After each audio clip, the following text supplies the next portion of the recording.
Valores del Campo, una visión de la realidad argentina. Conducción, Fernando Estrada. En OMINT cumplimos 55 años, en los que siempre fuimos renovando nuestros servicios, porque para cuidar tu salud no podemos quedarnos en el tiempo. OMINT, experiencia para lo que sigue. Superintendencia de Servicios de Salud, órgano de control de las empresas de medicina prepaga, www.sssalud.gov.ar, 0800-227-2583, Registro Nacional de Entidades de Medicina Prepaga número 1336. Kroll, baja el colesterol. Aceite de canola Kroll reduce el colesterol. Kroll, el aceite ecológico. Activa tu carrera, lidera tu futuro. En Universidad FASTA, elegí entre más de 30 carreras online diseñadas con innovación y trayectoria académica. Inscribite hoy y accede a importantes beneficios en la matrícula. Ingresa en www.ufasta.edu.ar/distancia. Universidad FASTA, conectando con tu futuro. ¿Cómo están, queridos amigos de Valores del Campo? Ustedes recordarán que hace muy pocos programas aquí nos explicaba Roberto Bizán el verdadero cambio, casi revolución podría decirse, que se ha dado en el campo argentino. Nueva revolución en las Pampas, recordando un libro famoso sobre el campo argentino. El cambio que se ha dado con esta transformación agrobioindustrial de la producción agraria. Estamos ante una situación que incluso nos restringe un poco el vocabulario, porque es un hecho nuevo.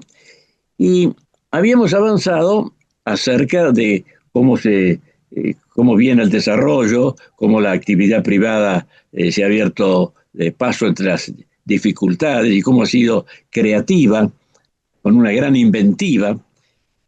Y habíamos llegado al punto en que era necesario hablar de qué papel le cabe al Estado en esta transformación.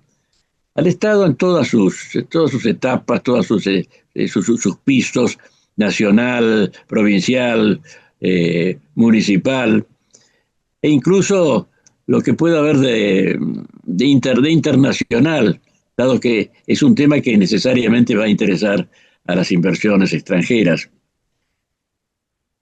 También decía Roberto, que dentro del país tiene que haber una visión clara de este fenómeno, no solamente para toda la población, sino de manera muy especial para las instituciones que son representativas de la industria, del campo, y que encuentran esta nueva realidad.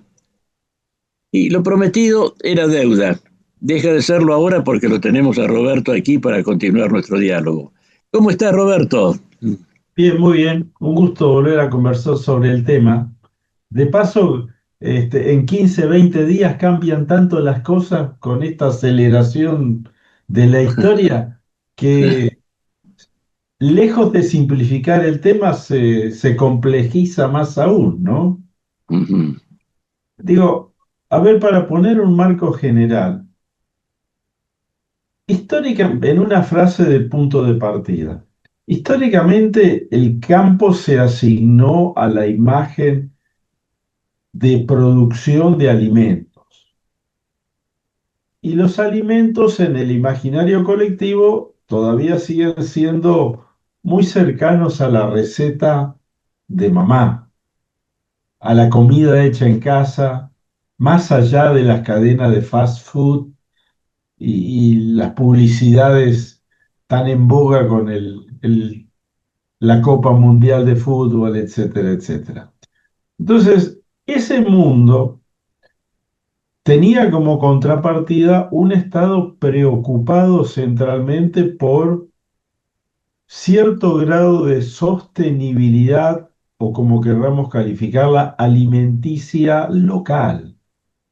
Que la gente tenga para comer era el ABC de la política de un Estado. Europa de posguerra con la política agropecuaria común fue eso, en lo sustantivo. Digo, y del otro lado, la idea de, como diría Borges, un mundo dividido por geógrafos, ¿no? una situación de nacionalismos con fronteras, con ejes del mundo capitalista de un lado, del mundo de la economía planificada del otro, que nos matrizó el escenario desde los años 50, 40, 50 del siglo pasado hasta, yo diría, 10 años, 20 años atrás. Entonces, Y en el orden de las ideas no ha perdido vigencia del todo tampoco.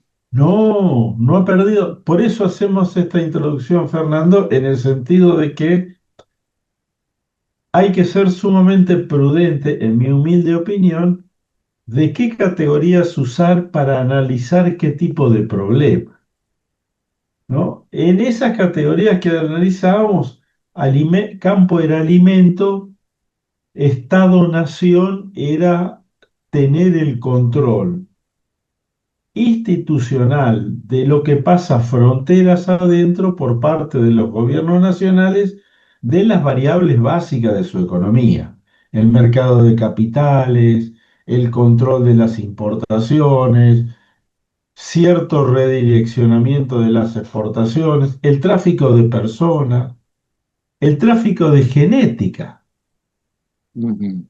el tráfico educativo.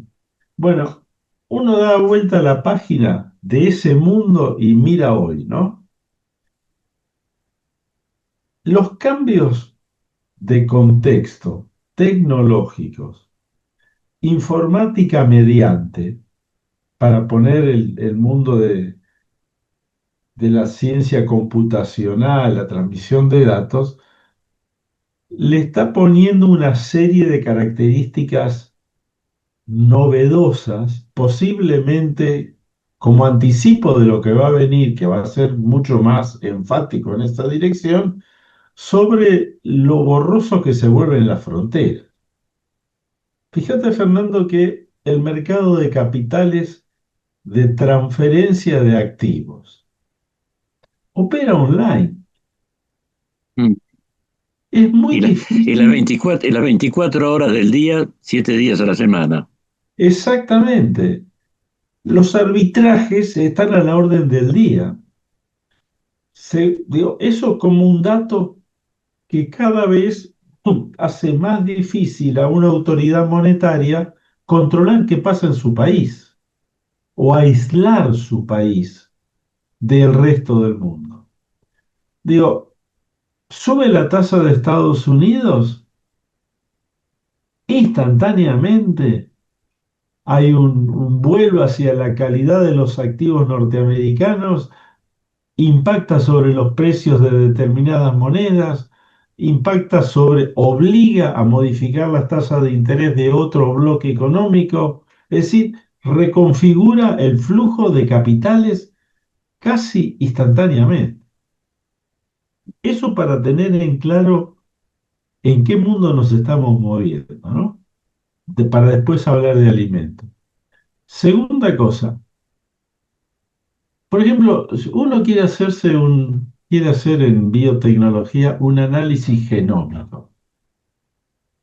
Esos son 72 horas de un pedido sobre un determinado microorganismo hacia un laboratorio que está en Corea y en 7 días tiene el resultado. Digo, ¿usted quiere vender un caballo de carrera, perdón, de polo top? Bueno, tiene un tubito muy chiquitito donde está el embrión congelado. Eso se transporta casi en el espacio de una estampilla.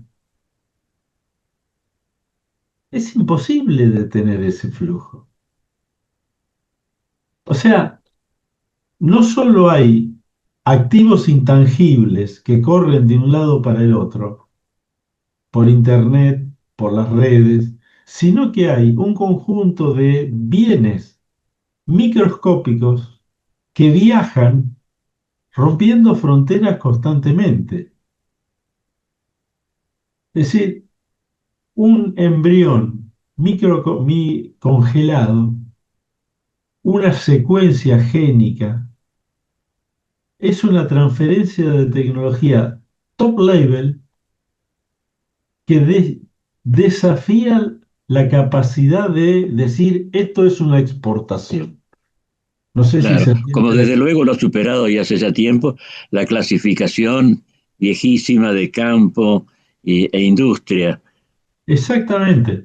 Aquí no Fíjate, solamente se ha trascendido esa diferencia, sino otras más, porque la biología ha pasado de ser una ciencia, ciencia aplicada desde luego siempre lo ha sido, para convertirse en una forma de la economía moderna, una forma nueva. una forma nueva por donde está pasando la revolución tecnológica, Eso mismo. en parte, ¿no? Pero Y está, fíjate, para mucha gente, y te lo digo sin nada de peyorativo, está pasando esta caravana, pero como si fuera invisible. No se tiene plena conciencia o ninguna de la transformación que se está dando en la economía mundial. incluso, Fernando, cuando nos toca la propia cotidianeidad, porque compramos vía Internet en alguna plataforma internacional, que primero eran americanas y ahora pasaron a ser crecientemente orientales, y nos atiende una persona con un tono de un español que no sabemos de qué parte del continente es o si es de Malasia. Y la pregunta es, ¿y dónde se hace la factura? ¿Cuál es el lugar de residencia? Digo, eso es cotidiano, pero no lo tenemos todavía incorporado en lo que podríamos llamar la base cognitiva del pensamiento de nuevas políticas, acciones individuales, colectivas de representación, etcétera, etcétera. Yo, yo no tengo idea de la métrica, pero en este preciso momento que se está jugando el Campeonato Mundial de Fútbol, usted tiene una globalización de facto de un conjunto de consumos masivos que deben estar afectando a las 3.000, 4.000 millones de personas durante los próximos 60 días. Eso es inédito.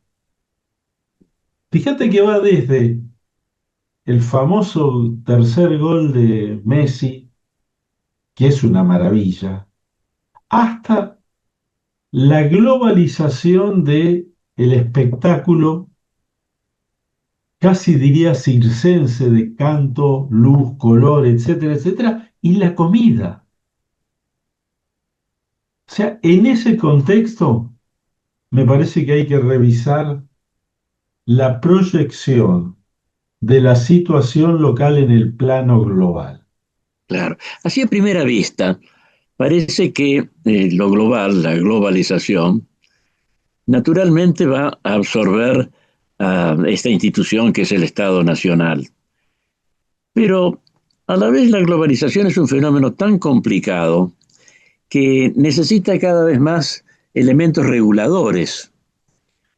Y en ese aspecto me parece que los estados nacionales tienen un papel, pero claro, no es el mismo papel que tienen actualmente, o pongamos desde el siglo XVIII, cuando se constituye propiamente el Estado moderno, eh, sino que hay algo que, claro, mucho no se puede expresar porque está en génesis, está en formación. Pero convengamos que hay fuerzas en uno y en otro sentido. Lo que sí, digo, me explico sobre esto que quiero decir. Por un lado, está claro que el peso de lo global empieza a tener una relevancia inédita en la historia universal, de la mano de un conjunto de tecnologías que ponen online bienes y servicios casi de manera atemporal. lo cual llevaría a pensar en una regulación global. Por ejemplo, el tema de quién se hace cargo de la polución de la aviación. Ocurre en el aire. Tiene una compañía que es línea de bandera de un país. Pero los aviones, ¿de quién son? Porque la mayoría son rentados. También análogamente pasa con el mar Exactamente. abierto. ¡Qué casualidad! Las dos grandes áreas bajo triple lupa respecto a los impactos ambientales a futuro, al 2050 para lograr la neutralidad, etcétera, etcétera. Uno dice, bueno, vamos a sistemas globales de facto. Un momentito. Va una cadena de comidas rápidas, fast food, de las que ahora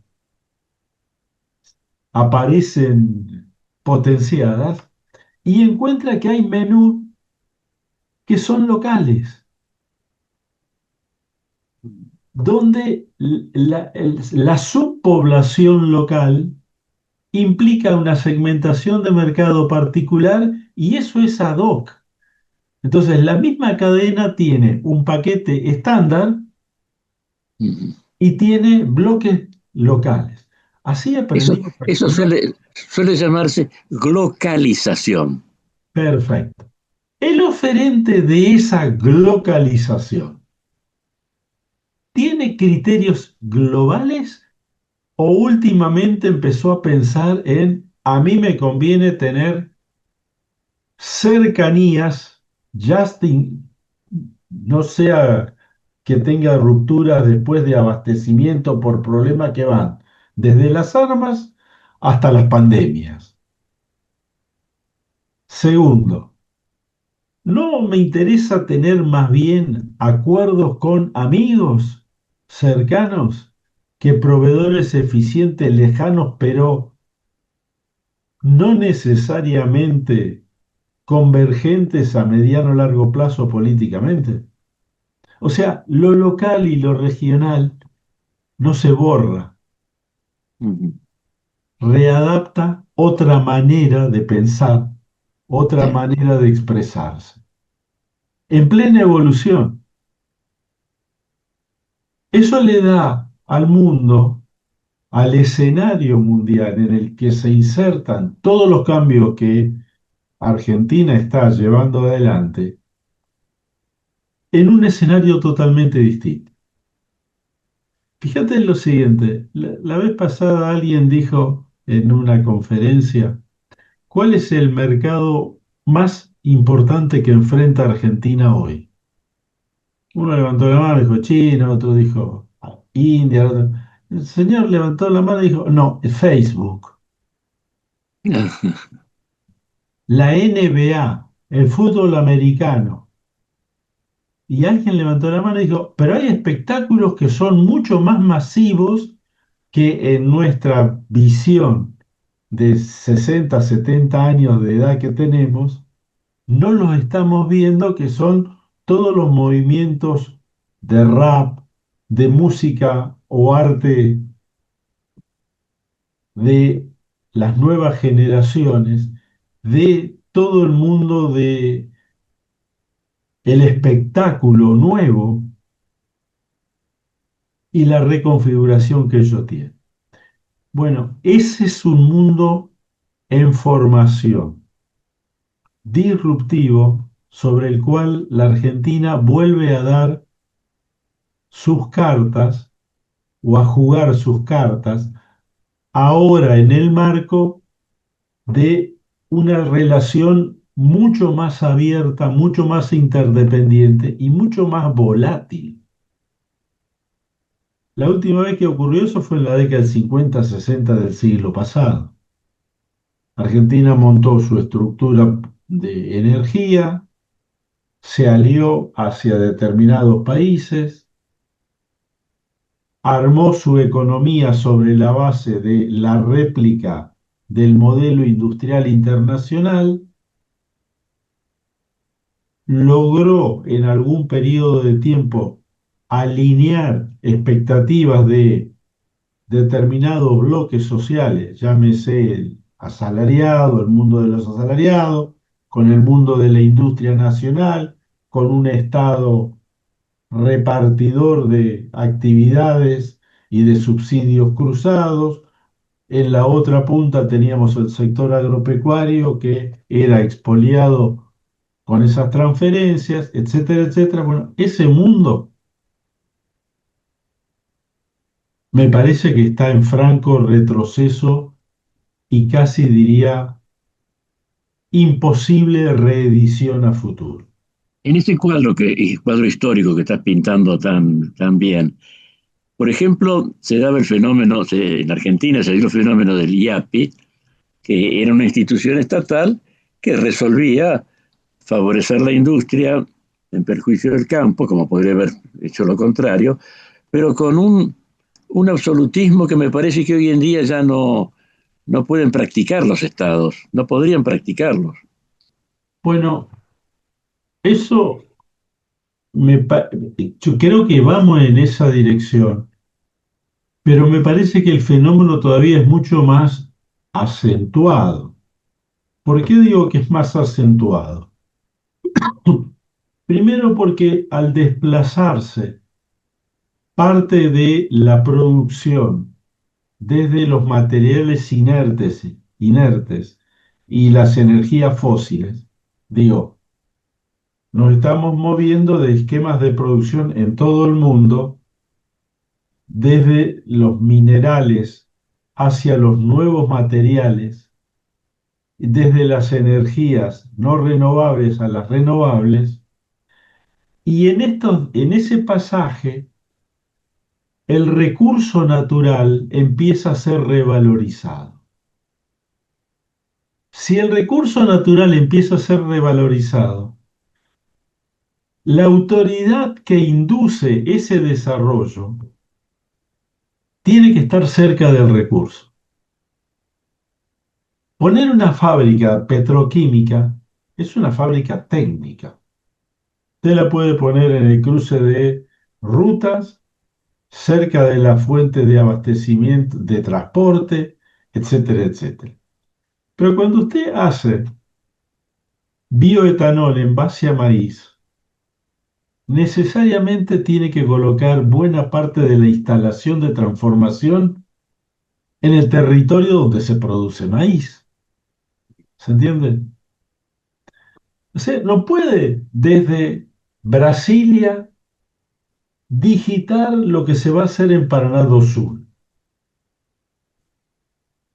Porque la realidad ocurre en Paraná do Sul, haciendo un ejemplo brasilero. Si lo pongo en Argentina, yo no puedo hacer política bioenergética desde la central o del Ministerio de Agricultura o del Ministerio de Energía, ubicados casi diría en la misma línea de entrada de Capital Federal. Eso se hace en Córdoba, se hace en el norte de Tucumán, se hace en Santa Fe, y ahí cambian los actores sociales. Son los casos de glocalización. Pero local. Sí, lo cual hace pensar también que esas autoridades públicas locales no pueden quedarse con problemas de orden solamente municipal. El alumbrado, barrido y limpieza les conciernen ahora otras responsabilidades. Lo voy a poner en términos chabacanos, si me permitís. La lógica territorial del interior fue más o menos la siguiente. Usted tiene el campo, el pueblo o la ciudad, el cementerio y el cruce de rutas. Esos 4 elementos le definen cualquier geografía del interior, tradicional. Y el intendente o el encargado de la parte urbana tenía algo llamado el ejido urbano, que era de su jurisdicción, y adentro del ejido urbano habitualmente tenía el Parque de Desarrollo Industrial. Y él hacía políticas de desarrollo local, tratando de atraer industrias, generar empleo. Entonces, cada ciudad pequeña, mediana, grande del interior tenía 2, 3, 4 industrias que matrizaban la vida urbana y del otro lado el campo. Damos vuelta a la página. 50 años más tarde, ¿qué es lo que usted encuentra en Venado Tuerto o en Pergamino? Usted encuentra. La ciudad se expandió. Entre las cosas que se expandieron en la periferia aparecieron los countries, que disputan la tierra. La gente del campo, además de hacer de manera mucho mejor lo que hacía previamente, empezó a sumarle valor agregado al campo. Y cuando quiso transformar el grano en ganadería, se dio cuenta que le hacía falta una planta de alimento balanceado que necesita energía, o gas, o energía eléctrica. Entonces no la puede poner en el campo, porque te dice, mirá, no me dan los números, no me llega el gas, no tengo la línea de media tensión. Bueno, poner en el pueblo. No, me dice, en el pueblo no la quiero poner porque el ejido urbano tiene siempre la impronta de me van a poner algún tipo de restricción, etcétera, etcétera. ¿Y dónde lo pones? En el cruce de ruta. Entonces uno va por las rutas del interior, pasando esas, Río Cuarto es eso, esas ciudades, y encuentra el campo tradicional, la ciudad tradicional, los countries y esa nueva configuración donde encuentra plantas de alimento balanceado que le dan de comer a galpones llenos de criaderos de pollo. Un paso más allá, los feedlots. Otro paso más acá, los galpones con criadero de cerdos. Y otro paso más acá, los galpones con ponedoras de huevos. Y todo eso rodeado de un montón de pequeños vehículos de transporte de gente que se moviliza para trabajar. Eso es un dato nuevo. ¿Cómo gestionar eso? Primero hay que conocerlo. Lo único, entonces uno vuelve a mirar la historia y eso se está dando en el interior de la Argentina, de Brasil, de los Estados Unidos, de Alemania, porque se está reconfigurando el aparato productivo. ¿Se entiende hasta acá?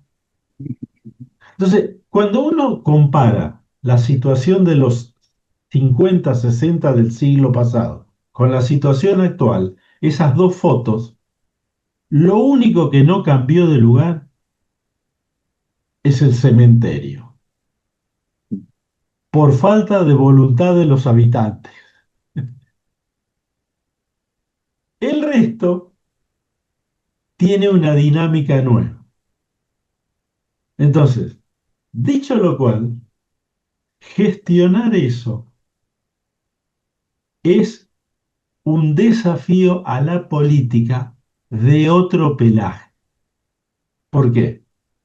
Porque cuando usted mira cómo funcionan eso y tiene ejemplos en Argentina de sobra, va a encontrar que la directora de la escuela que está en las afueras tiene todo el derecho del mundo a levantar la mano y preguntar, perdón, lo que están pulverizando en el campo, ¿afecta o no la calidad de vida? Y el señor que tiene la compañía de transporte dice, pero escúchame, Hay una competencia desleal con un montón de gente que está haciendo transporte de sustancias, etcétera, etcétera, que antes no estaban.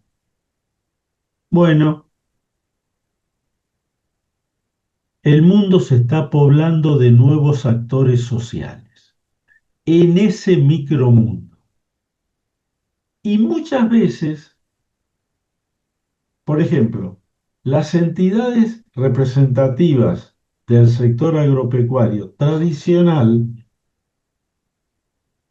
no necesariamente condicen en sus expectativas y representaciones de problemas esa microeconomía que ahora le pone el señor que transforma grano de maíz en pollos, no en el campo, tampoco en la ciudad, sino en la periferia. Y ese señor dice, mirá, yo tengo un conjunto de desechos que tengo que manipularlo de alguna manera.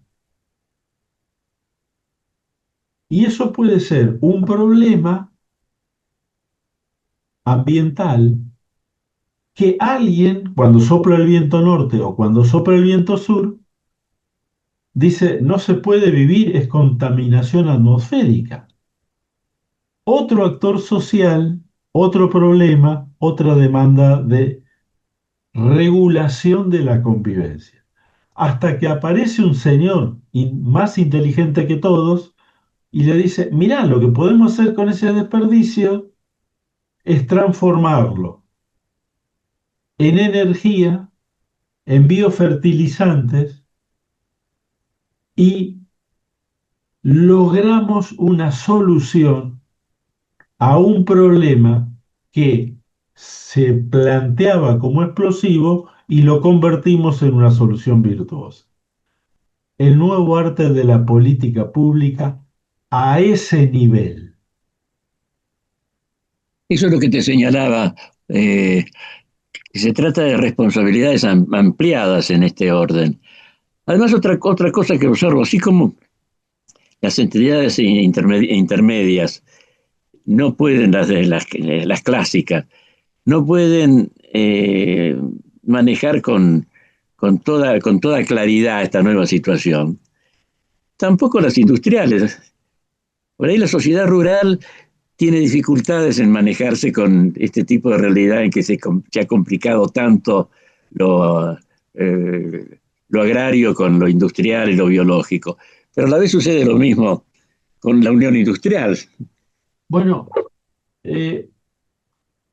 yo querría sacar los títulos, porque adentro de las instituciones también hay cambios, hay modificaciones, hay tensiones, tienen una dinámica propia y después de eso volvemos. Pero coincido contigo que la mirada convencional sobre las que se montó la representatividad gremial privada también tiene cambios como lo tiene la política tradicional, partidaria, sectorial, productiva, etcétera, etcétera. No solo cambió para unos, cambió para todos el mundo. Con un agravante, no sé si hasta acá se entendió el argumento. Digo, con un agravante. Las instituciones cuando nacen están muy cerca de los representados, muy cerca. Cuando la institución de representación gremial avanza a lo largo del tiempo, genera una dinámica de comportamientos, rutinas, empleos, intereses de la propia gremial.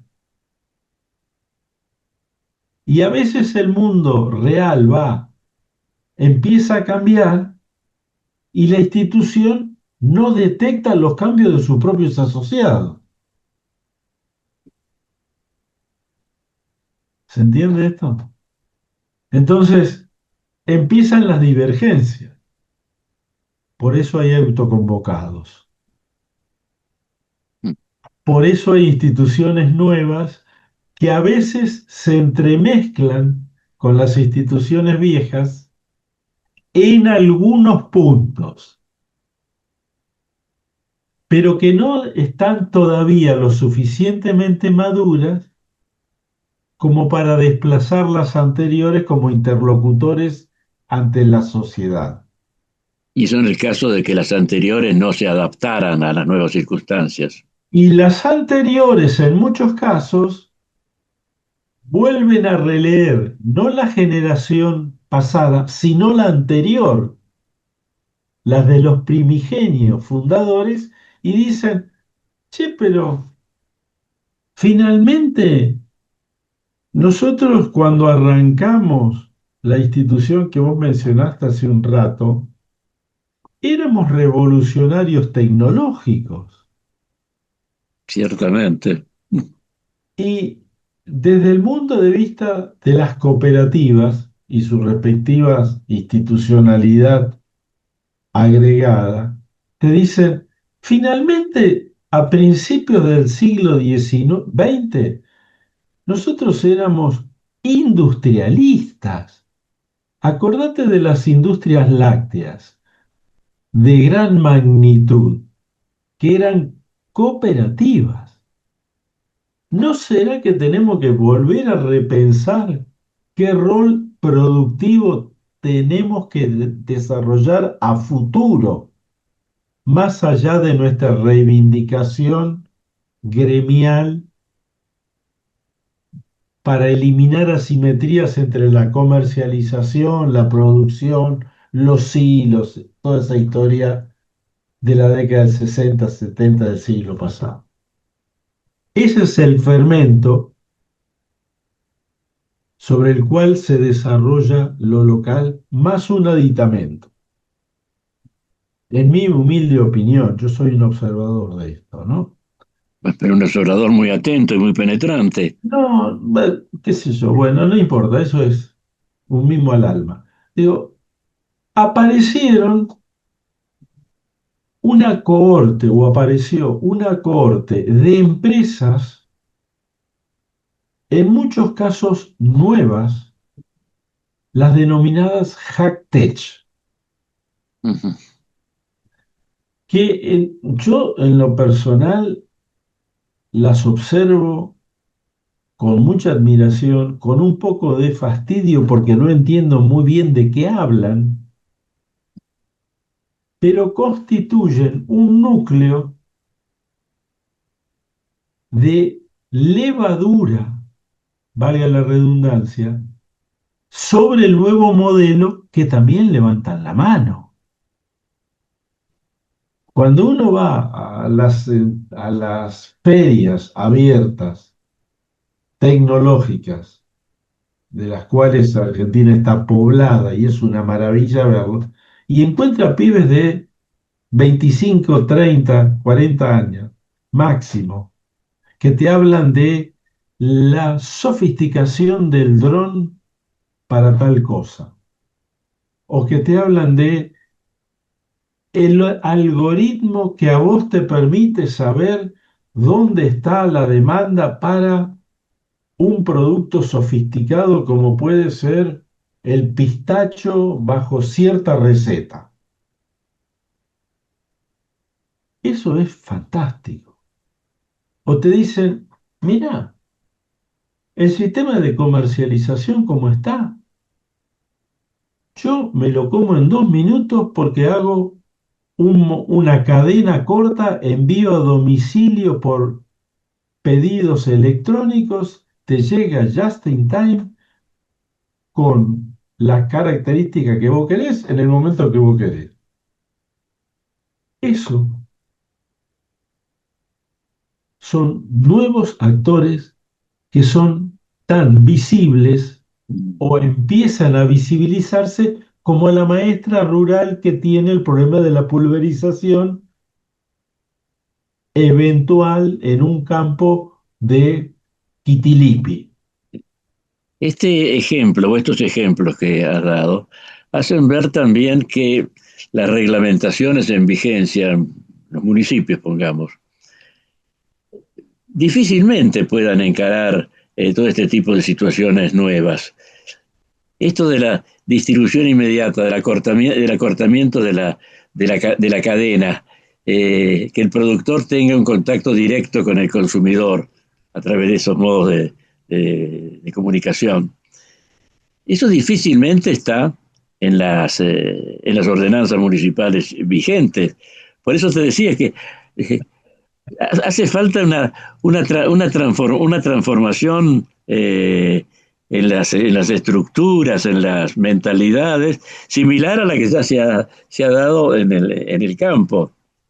Fíjate, Fernando, que volvemos a tu frase inicial.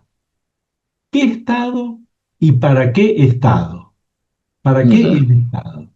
Te voy a poner un ejemplo de vuelta anecdótico, metafórico. Vos tenés un señor que hace criadero de pollo a la salida de un pueblo de 10.000 habitantes y es masivo. Y tiene un montón de desechos que caen, que va entre bosta, comida, agua, etcétera, etcétera. Eso es un problema. Se llama cama de pollo, o la llaman en la jerga. Viene un señor y le dice, yo te la llevo porque eso lo uso para mejorar el suelo en la quinta que tengo en las afueras de la ciudad. Fantástico. El tercer camión que se lleva, el dueño del establecimiento dice, che, de vez en cuando tirame un cajón de tomates, trae algo de vuelta. El otro dice, te voy a traer de vuelta, pero la próxima vez vos me garantizás un cierto nivel de abastecimiento de la basura y no le tires determinados químicos porque se me complica. Bueno, perfecto. Che, ¿quién determina cuál es el producto que se empieza a transar? ¿Y dónde empieza el cambio de lo que era considerado basura a lo que pasa a ser subproducto? Exactamente. Pero voy a seguir con la metáfora al azar, ¿no? Sale el camión, una vez todo el mundo lo mira pasar. Sale 2 veces, lo ven pasar. A la quinta vez, el inspector municipal le toca pito y dice, venga para acá. Usted está transportando sustancias peligrosas. Ergo, hay que repensar todo el circuito, no solo de generación, de qué estamos hablando, sino de procedimiento de algo que es nuevo. Entonces, el Estado ahí tiene, en mi humilde opinión, un desafío de sentar las bases de nuevos mercados, que no necesariamente pasan por las viejas reglamentaciones del Códex, del Código Alimentario, del Código de Procedimientos de Procesos Industriales, etcétera, etcétera. ¿Qué es bioetanol? Hay que definirlo. ¿Qué es un tomate que tiene sobreexpresado una determinada vitamina? Ya no es el viejo tomate florón de La Plata, es otra cosa. Entonces, ese estado es el que no tenemos que perder de vista. ¿Por qué? Porque si se queda anclado sobre el pasado, lo que está haciendo es frenando el progreso. Y eso es independientemente de las posiciones políticas. Es un problema de inteligencia de la comunidad en su conjunto. Ahora, ¿qué expresión política se va a adueñar de eso y lo va a tomar como bandera? Escapa largamente a mi humilde campo del conocimiento académico, pero ese vacío está. o esa inquietud me parece un desafío de las fuerzas políticas a futuro. No sé si con el formato que lo conocimos hasta ahora en su manifestación operativa o funcional. No sé si son los viejos partidos políticos, si son movimientos, si son acuerdos sobre bases y fluctuaciones después en el formato que van a ir adoptando. Pero me da la sensación de que el objeto social de representatividad está cambiando tan rápido que está volviendo obsoleto no solo las tecnologías, sino también las formas de regulación de esas nuevas convivencias, de esos nuevos espacios de convivencia social. Y ese es el gran desafío a las fuerzas políticas, sean partidarias o no. Por eso hay muchos casos de ciudades o de regiones del interior que son habitualmente objeto de análisis. Mirá qué interesante experiencia él. Qué piola es el intendente de. Eso está a la orden del día. Uh-huh. Y un hecho que me parece pasa desapercibido. Los gobernadores y las autoridades provinciales del interior empezaron a reunirse con mucha mayor asiduidad en algo que se llama el Consejo Federal de Inversiones, que empezó a fungir o a fluir junto con otros espacios como los ámbitos donde esas dinámicas del interior encuentran un espacio por lo menos para identificarse. Eso es nuevo y pasó desapercibido junto con otro elemento. Los conurbanos empiezan a tener compañías por parte de la representación de estas actividades del interior que empiezan a cooptar o a copar parte de la agenda política. No todo se resuelve resolviendo el conurbano, que hay que resolverlo, dicho sea de paso, porque también es un conurbano distinto. ¿Se atiende esta última configuración? Todo está por revisarse. Y mi sensación es que la velocidad de cambio de los últimos años, que va a crecer con la inteligencia artificial aplicada masivamente, particularmente en el terreno de lo biológico, van a poner mucho más en tensión estos temas que estuvimos esbozando que lo que veníamos previendo. O sea, va a ser mucho más tensa, mucho más dinámica la situación. Y de hecho, eso ya está ocurriendo. No solo en Argentina, está ocurriendo en la mayoría de los países que tienen en lo biológico una base importante de su economía. Además se ve que, como bien estás diciendo, en los tiempos muy próximos va a haber un crecimiento del aprovechamiento de los recursos naturales. Y no se va a poder discutir eso. Por ejemplo, el caso del bioetanol, que está restringido, su uso está restringido por la legislación actual. Pero cuando sea manifiesto que no hay por qué insistir con esa política, estos hechos van a prevalecer sobre las reglamentaciones.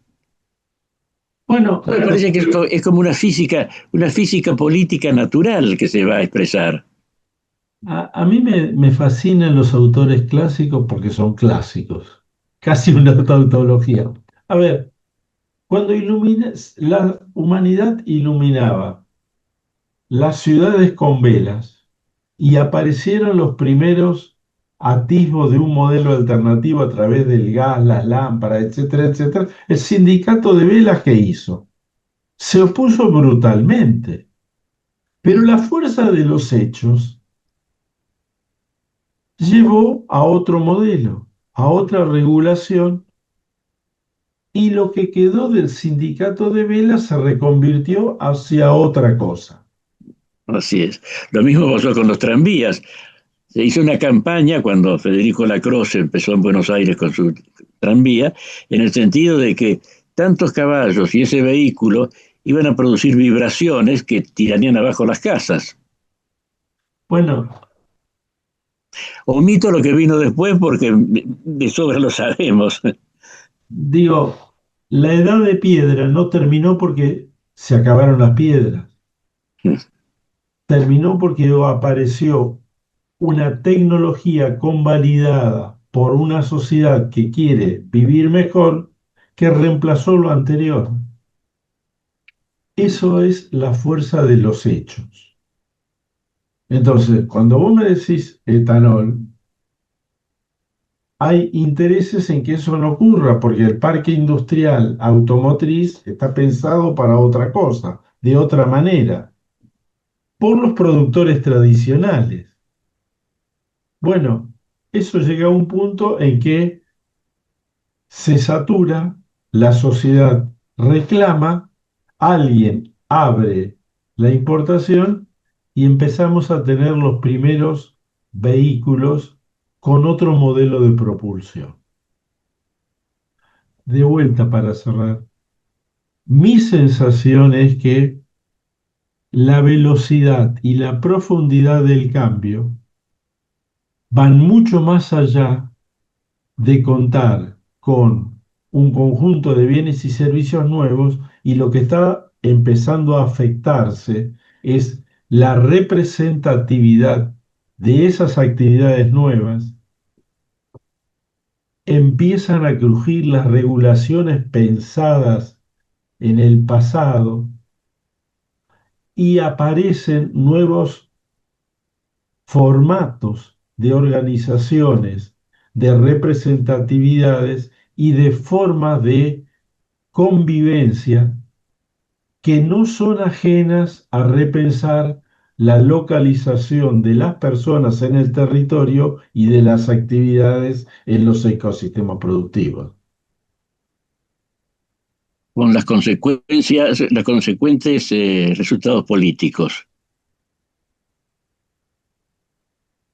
Es todo el mismo paquete. No se puede escindir, no se puede manejar hacia futuro mirando por el espejo retrovisor. Con un coche de mucha más sofisticación, potencia, que te utiliza una energía distinta para ir a una velocidad desconocida. Muy La imagen, metafórico, la muy imagen, la imagen es perfecta, Roberto.